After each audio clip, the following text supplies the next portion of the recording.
அன்பாந்தவர்கள் எப்படி இருக்கீங்க? உங்களுக்கு இஸ்லாமிய சட்டத்துல ஒரு விஷயத்த வந்து உங்களுக்கு நினைவு கூற ஆசைப்படுறேன். ஹல்லலா இப்னு முகைரா அப்படிங்கிறவங்க என்ன பண்றாங்கன்னா, தன்னுடைய ஒட்டகத்தை மேய்த்து கொண்டு வரக்கூடிய சமயத்தில் கொஞ்சம் களைப்பாயிடுறாங்க. அப்ப களைப்பாகக்கூடிய சமயத்துல அவங்க என்ன பண்றாங்க, ஒரு மரத்து கிட்ட வந்து அதை கட்டிட்டு அவங்க கொஞ்சம் படுத்துடுறாங்க. இப்ப அந்த அவங்க கொஞ்சம் நகண்ட நேரம் பார்த்து என்ன பண்ணிருக்குன்னா, அந்த ஒட்டகம் தன்னுடைய கழுத்து நீல இருக்கக்கூடிய சமயத்துல அதை பக்கத்துல இருக்கக்கூடிய ஒரு கிளையை வந்து சாப்பிட போகும்போது அந்த வீட்டுல இருக்கக்கூடிய ரமண்டாரு, என்னுடைய வீட்டு இலையவா சாப்பிடுற, என்னுடைய இலைய இது பண்ற அப்படின்ட்டு உள்ள இருக்கக்கூடிய ஒரு கல்லை எடுத்து என்ன பண்றாரு, கோவத்துல தூக்கி போடுறாரு. போடக்கூடிய சமயத்தில் அது அந்த ஒட்டகத்தின் மீது பட்டு அது இறந்து விடுகின்றது. இந்த ஒட்டகம் இறந்ததோடு சவுண்டு கேட்கக்கூடிய சமயத்துல தூங்கிட்டு இருந்த மனுஷன் என்ன பண்ணாப்புல, எந்த கல்லை தூக்கி போட்டாரோ அதை தூக்கி அந்த வீட்டுக்குள்ள போட அது அவர் மேல் பட்டு அவர் இறந்து வருகின்றார். இஸ்லாமிய சட்டப்படி அல் கத்தல் பில் கத்தல் அன்னஸ் பின் நஸ், ஒரு ஆத்மாவை கொலை செய்தால், ஒரு ஆன்மாவை கொலை செய்ததற்காக அவர் என்ன இறந்தாரோ அதே மாதிரி நாங்க இவரையும் கொலை செய்யப்படக்கூடியது, அவருக்கும் மரண தண்டனை அப்படிங்கிறது மட்டுமல்லாமல் அதற்கு அடுத்தபடியா என்ன பண்றாங்கன்னா, இஸ்லாத்துல சில விஷயங்கள் வச்சிருக்காங்க. எப்படின்னா, அவர் தெரிஞ்சு பண்ணல, வேணும்னே ஒரு இன்டென்ஷனோடு அவர் வந்து அவங்கள கொலை செய்யல, அதற்காக அவரை மன்னிச்சு விடவும் செய்யலாம். அல்லது அதற்கு பதிலாக பகிரமாக ஃபிதியாம்பாங்க, பிளட் மணிம்பாங்க, அந்த அவருடைய பிள்ளைகளுக்கு வந்து இவர் வந்து ஒரு மணியை கொடுத்து பணத்தை கொடுத்து அதுல வந்து ரிலீஸ் ஆகிக்கிறோம் செய்யலாம்.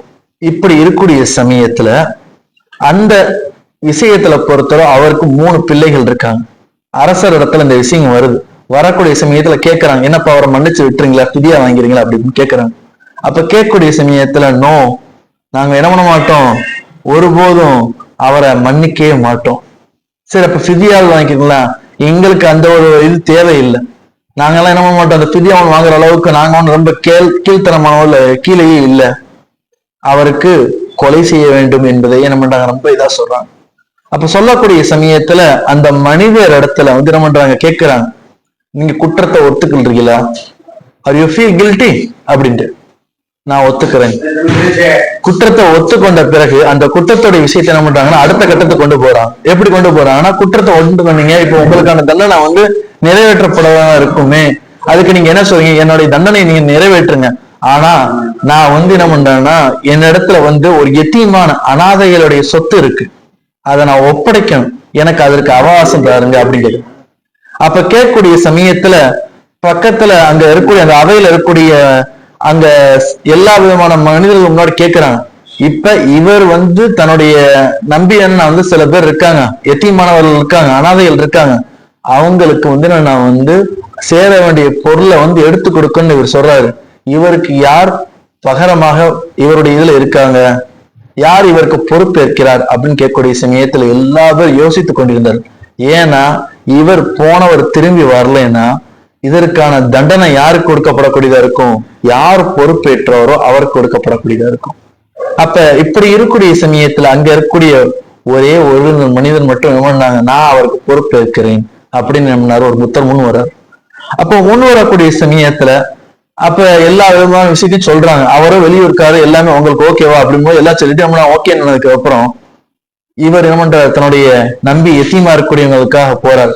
போய் பிறகு என்ன பண்றாருன்னா அந்த சேர வேண்டிய சொத்துக்கள் எல்லாத்தையும் எல்லாம் நிவர்த்தி பண்ணிட்டு அவர் என்ன ஆனாரு அப்படி தெரியாம இருக்கக்கூடிய சமயத்துல அடுத்த நாள் என்னன்னா வந்து சூரிய ஒளி மறையக்கூடிய நேரம் வந்துடுது. சூரிய ஒளி மறையக்கூடிய தருவாய் வரதான் நான் வந்து அதற்கான கால அவகாசம் இல்லைன்னா யார் அதற்கு பொறுப்பா ஏற்பட்டாங்களோ அவருக்கே தண்டனை கொடுக்கப்படக்கூடியதா இருக்கும். அப்ப என்ன பண்றாங்கன்னா பாக்குறாங்க, வரவே இல்லை, 3 பிள்ளைகள் இருக்காங்க, அப்ப அவர் வரலைன்னா யார் பொறுப்பேற்றவரோ அவரைத்தான் இருக்கணும் அப்படின்னு என்ன பண்றாங்கன்னா அவருடைய தலையில வந்து கத்தல் செய்யக்கூடிய, அதாவது என்னன்னா வந்து வெட்டக்கூடிய அந்த நேரம் வரக்கூடிய சமயத்துல தூரத்துல யாரோ ஒரு ஆள் வர மாதிரி இருக்கு, அதுக்காக வெயிட் பண்ணுவோமே, அந்த வாளுடைய அந்த கூர்மையில வந்து தெரியக்கூடியதா இருக்கு அப்படின்னு போகும்போது கடைசியில கொஞ்சம் வெயிட் பண்ணி பாக்குறாங்க, ஒரு மனிதர் வரார்.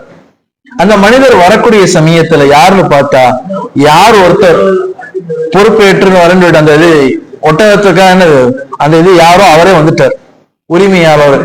வரக்கூடிய சமயத்துல அவங்க இடத்துல என்ன பண்றாங்கன்னா கேட்கிறாங்க, நீங்களோ வெளியே யதார்த்தமா ஏற்பட்ட இந்த மரணத்துக்காக உங்களுக்கு கொலை அப்படிங்கிறது என்னது மரண தண்டனை உங்களுக்கு கொடுக்கப்பட்டிருந்துச்சு.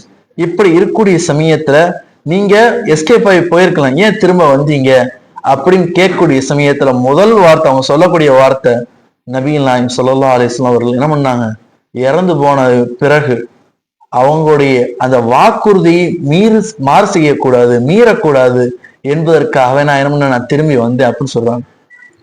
அப்ப கேட்டுட்டு அதற்கு அடுத்தபடியா இன்னொரு மனிதர் இருக்காங்க, நீங்க ஏன் பொறுப்பேற்றீங்க அப்படின்றது அவர்கள் இறந்த பிறகு. அதனால ஒருத்தர் உங்களுக்கு நம்பிக்கைக்குரியவரா தெரிகிறாரு, அவருக்கு நீங்கள் பொறுப்பேற்கக்கூடிய சமயத்தில் அல்லாஹ்வுடைய உதவியும் அருளும் உங்களுக்கு கிட்டும் என்றுனாங்க. இவரை பார்க்க எனக்கு அவர் சொல்றதெல்லாம் உண்மையாவும் எனக்கு அவரை பொறுப்பேற்க யாரும் இல்லாம எனக்கு இதா இருந்துச்சு. நபிகள் நாயகம் அவங்க ஸல்லல்லாஹு அவங்க இறந்த பிறகு எங்க இதுவும் மறந்து போகுமோ, அந்த மறைந்து போகாமல் இருப்பதற்காக நான் அவருக்காக பொறுப்பேற்றேன் அப்படின்னு நாங்க அவர் பொறுப்பேற்றத சொன்னாங்க. சரி ஓகே, தண்டனை நிறைவேற்றணும்னு சொல்லிட்டு வாளை தூக்கி என்ன பண்றாங்கன்னா அந்த மனிதருடைய கழுத்துல வெட்டலான்னு சொல்லிட்டு ஓங்கக்கூடிய சமயத்தில் அவங்க இறந்து போனவுடைய 3 பிள்ளைகளும் இல்ல வேணாம் அவரை விட்டுருங்க, நாங்க அவரை மன்னிச்சிட்டோம். ஏன்பா அங்க வச்சு கேட்டப்ப மன்னிக்க மாட்டேன்னு சொன்னீங்க, ஃபிதியா வாங்கிக்கல ஃபிதியா வாங்க மாட்டேன்னு சொன்னீங்க, இப்ப மட்டும் என்ன நான் வந்து மன்னிச்சிட்டேன் கேட்டப்ப நபிகள் நாயகம் ஸல்லல்லாஹு அலைஹி வஸல்லம் சொன்னா ஹுதில் அஃப்வ, மன்னிப்பை எடுத்துக்கொள்ளுங்கன்னு சொல்லியிருந்தாங்க.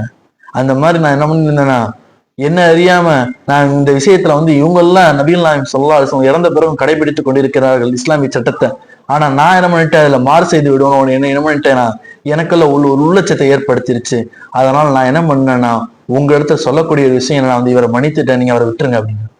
இது எதற்காக சொல்லப்படக்கூடிய என்றால், ஒரு மனிதனுடைய சட்டம் என்பது ஒருவர் இறக்கின்றார், அவர் வேணும்னே இன்டென்ஷனாக கொலை செய்யப்பட்டிருந்தார், அதற்காக தண்டனை இஸ்லாமிய சட்டப்படி மரண தண்டனை. அதுவே அந்த கொலை செய்யப்பட்டவருடைய பிள்ளைகள் அல்லது அவருடைய சார்ந்தவர்கள் யாராவது இருக்காங்க, அவரை மன்னித்து விட நினைத்தாலும் விடலாம். அது ஒரு நபிகள் நாயகம் ஸல்லல்லாஹு அலைஹி வஸல்லம் சுன்னத்தான ஒரு பண்பா இருக்கின்றது. இல்லது ஃபிதியா வாங்கிட்டு பிளட் மணி கொடுத்துட்டு அதுல பிளட் மணி வாங்கிட்டு விடுறதா இருந்தாலும் விடலாம். எதற்காக என்று பார்த்தோமானால், ஒவ்வொரு விஷயத்திலும் ஒரு மனிதனுடைய அடிப்படை என்னெல்லாம் அவரை வந்து மனிதனுடைய விஷயத்துல சாராம்சமா இருக்குது என்பதை இஸ்லாமிய சட்டம் மூலம் மட்டுமல்ல, இஸ்லாமியுடைய வரலாறு ஒவ்வொன்றும் நம்ம இடத்துல மனிதர்களுக்கு காட்டக்கூடியதாக இருக்கின்றது. அஸ்ஸலாமு அலைக்கும் வரஹ்மத்துல்லாஹி.